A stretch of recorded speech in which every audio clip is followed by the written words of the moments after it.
Hi hello ಎಲ್ರಿಗೂ ನಮಸ್ಕಾರ. ಅನು ಕಿಚನ್ಸ್ಗೆ ಸ್ವಾಗತ. ಗಣೇಶ ಹಬ್ಬ ಅಂದ್ರೆ ಮೋದಕ ಬೇಕೇ ಬೇಕಲ್ವಾ? ಹಾಗಾಗಿ ಇವತ್ತು ನಾನು ನಿಮ್ಗೆಲ್ಲ ಸಿಂಪಲ್ ಆಗಿ ಮೋದಕ ಮಾಡೋದು ಹೇಗಂತ ತೋರಿಸ್ಕೊಡ್ತೀನಿ. ಎಣ್ಣೆಯಲ್ಲಿ ಕರೆಯುವ ಮೋದಕವನ್ನು ತೋರಿಸ್ಕೊಡ್ತೀನಿ. ಮೊದಲು ಒಂದು ಬೌಲ್ಗೆ 1 ಕಪ್ ಮೈದಾ ಹಿಟ್ಟನ್ನು ಹಾಕೊಳ್ತಾ ಇದ್ದೀನಿ. ಅದ್ರ ಜೊತೆಗೆ ಸ್ವಲ್ಪ ಉಪ್ಪನ್ನು ಹಾಕೊತಾ ಇದ್ದೀನಿ. ಕೊನೆಗೆ 2 ಸ್ಪೂನ್ ತುಪ್ಪನ ಹಾಕೋತಾ ಇದ್ದೀನಿ. ನೀವು ಬೇಕಂದ್ರೆ ಈ ಮಿಶ್ರಣಕ್ಕೆ ಎಣ್ಣೆ ಇಲ್ಲ ಬೆಣ್ಣೆ ಆದ್ರೂ ಹಾಕೊಬಹುದು. ಸ್ವಲ್ಪ ಬಿಸಿ ಮಾಡಿ ಹಾಕೊಂಡ್ರೆ ಮೋದಕ ಕ್ರಿಸ್ಪಿಯಾಗಿ ಬರುತ್ತೆ. ಕೈಯಲ್ಲಿ ಹಿಟ್ಟನ್ನು ಚೆನ್ನಾಗಿ ಕಲ್ಸ್ಕೊಳ್ಳಿ. ತುಪ್ಪ ಹಿಟ್ಟು ಜೊತೆ ಚೆನ್ನಾಗಿ ಮಿಕ್ಸ್ ಆಗ್ಬೇಕು. 2-3 ನಿಮಿಷ ಕಲ್ಸ್ಕೊಂಡ್ರೆ ಸಾಕು. ಈ ತರ ಹಿಟ್ಟು ಚೆನ್ನಾಗಿ ಮಿಕ್ಸ್ ಆಗ್ಬೇಕು.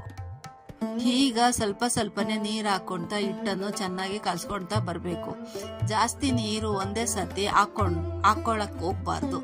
ತುಂಬಾ ತೆಳ್ಳಗಾದ್ರೆ ಹಿಟ್ಟು ಚೆನ್ನಾಗಿ ಬರಲ್ಲ. ಹಾಗಾಗಿ ಸ್ವಲ್ಪ ಸ್ವಲ್ಪ ನೀರನ್ನು ಹಾಕೊಂತ ಹಿಟ್ಟನ್ನು ಕಲ್ಸ್ಕೊಳ್ತಾ ಬರ್ಬೇಕು. ನೋಡ್ತಾ ಇದ್ದೀರಾ ಹಿಟ್ಟು ಕ್ಲೀನ್ ಆಗಿ ಮಿಕ್ಸ್ ಆಗಿದೆ ಅಂತ. ನೀವು ಕೂಡ ಈ ತರ ಮಿಕ್ಸ್ ಮಾಡ್ಕೊಳ್ಬೇಕು. 3-4 ನಿಮಿಷ ಮಿಕ್ಸ್ ಮಾಡ್ಕೊಂಡ್ರೆ ಸಾಕು.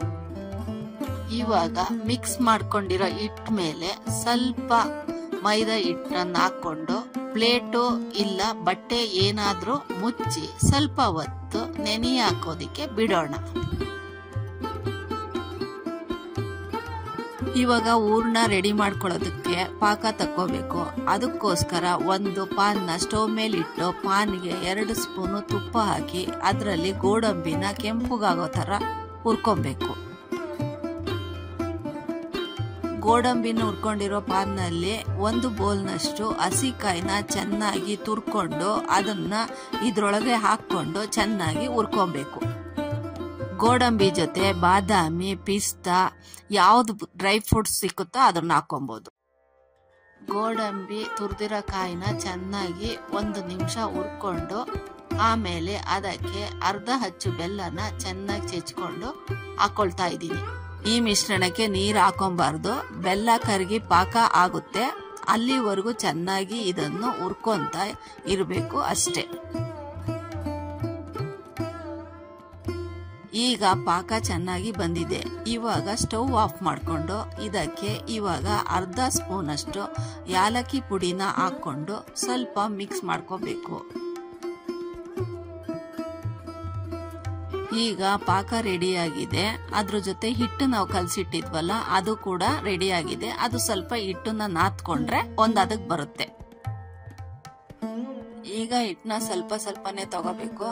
ಅದನ್ನ ಉಂಡೆ ಮಾಡ್ಕೋಬೇಕು. ಕೈಗೆ ಸ್ವಲ್ಪ ಎಣ್ಣೆ ಹಚ್ಕೊಂಡು ಉಂಡೆ ಮಾಡ್ಕೊಂಡಿರೋ ಹಿಟ್ಟನ್ನ ಅಗಲ ಮಾಡ್ತಾ ಬರ್ಬೇಕು. ನೋಡ್ತಾ ಇದ್ದೀರಾ ಹಿಟ್ಟಿನ ಈ ತರ ಅಗಲ ಮಾಡ್ಕೊಂತಾ ಬರ್ಬೇಕು. ಅಗಲ ಆದ್ಮೇಲೆ ಹೂರ್ಣನ ಸೆಂಟ್ರಲ್ಲಿ ಇಟ್ಕೊಂಡು ಸೈಡಲ್ಲಿ ಉಳ್ದಿರೋ ಹಿಟ್ಟನ್ನ ಮೇಲ್ಗಡೆ ಎತ್ಕೊಂಡು ಹೂರ್ಣನ ಕವರ್ ಮಾಡ್ಕೋಬೇಕು. ಈ ತರ ಮೋದಕ ರೆಡಿ ಮಾಡ್ಕೋಬಹುದು.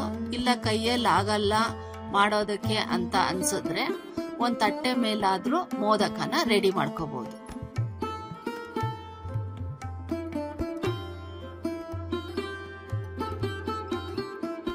ನಾನಿವಾಗ ಹಿಟ್ಟಿಗೆ ಹೂರ್ಣ ಎಲ್ಲ ಹಾಕಿ ರೆಡಿ ಮಾಡ್ಕೊಂಡು ಇಟ್ಕೊಂಡಿದ್ದೀನಿ. ಇದನ್ನ ಇವಾಗ ಎಣ್ಣೆಯಲ್ಲಿ ಕರ್ಕೊಂತಿದ್ದೀನಿ. ಬಾಣ್ಲಿಲಿ ಎಣ್ಣೆನ ಮೀಡಿಯಂ ಆಗಿ ಕಾಸ್ಕೊಂಡು ಸ್ಟವ್ನ ಮೀಡಿಯಂ ಉರಿಯಲ್ಲಿ ಇಟ್ಕೊಂಡು ರೆಡಿ ಮಾಡ್ಕೊಂಡಿರೋ ಹಿಟ್ಟನ್ನ ಒಂದೊಂದೇ ಎಣ್ಣೆಯಲ್ಲಿ ಬಿಡ್ತಾ ಬರಬೇಕು.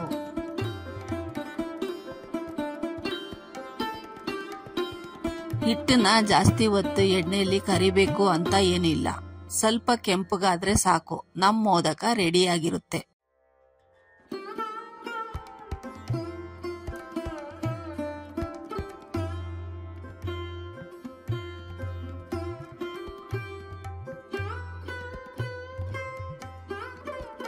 ಇವಾಗ ನಮ್ಮ ಮೋದಕ ರೆಡಿ.